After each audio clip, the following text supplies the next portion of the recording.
আসসালামু আলাইকুম। আজ আমি বেগুন আর শিঙি মাছ ভেজে রান্না করব। প্রথমে আমি শিঙি মাছ ভেজে নিচ্ছি।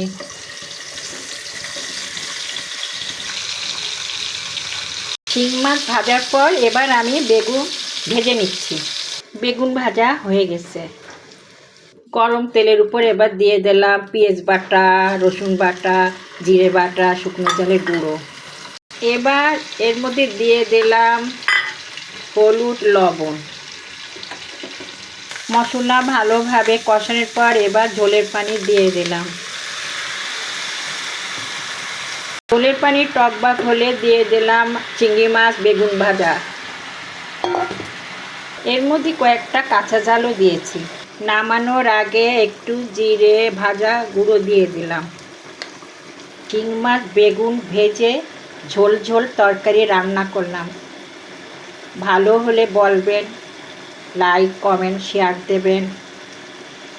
সুন্দর একটি রান্না দেখালাম। বন্ধুরা ভালো থাকবেন, শুভকামনা করছি। ধন্যবাদ।